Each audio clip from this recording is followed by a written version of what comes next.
finally able to get our first look at the iPhone 12 Pro Max for ourselves in person at a hands-on event here in New York.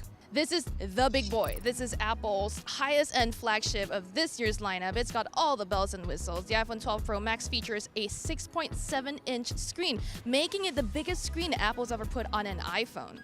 It also has a new flat edge design, no longer slightly curved towards the edges, making it feel a little bit more like an iPad or a very tiny iPad.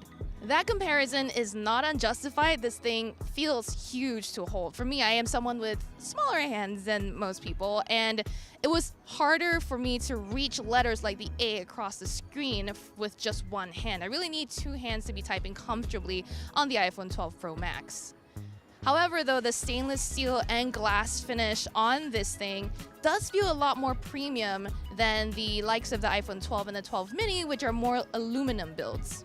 The iPhone 12 Pro Max, like the rest of the new iPhone 12s, features a ceramic shield covering that Apple says is up to 4 times stronger than previous iPhones, which use Gorilla Glass.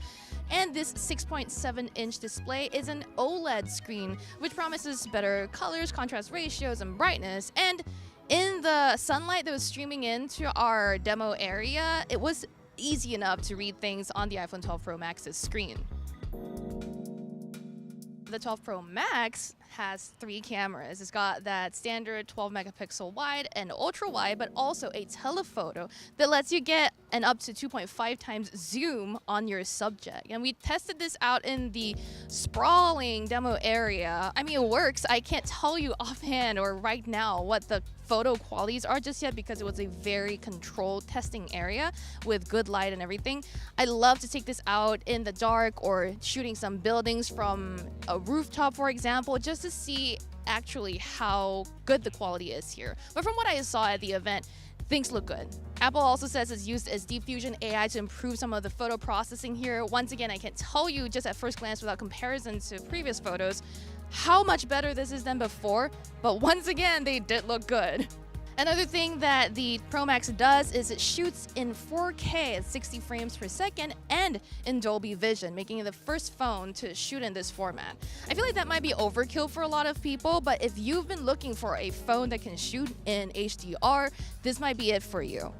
Keeping things running in the iPhone 12 Pro Max is the 5nm A14 Bionic chipset, which promises super fast speeds and good battery life. Again, these are things that we can't really test in a controlled hands-on environment, so please stay tuned for our full review to find out more.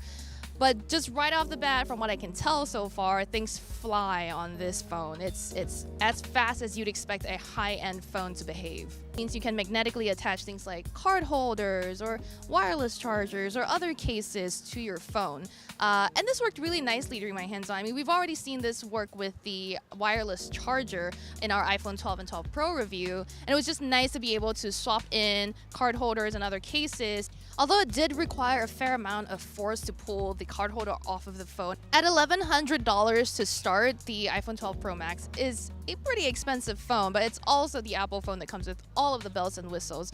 It might be a bit of overkill for some people. Most people might not need that additional telephoto lens, but if you're someone that gets pretty crazy with your mobile photography and want everything that Apple has to offer, this might be a good one to check out.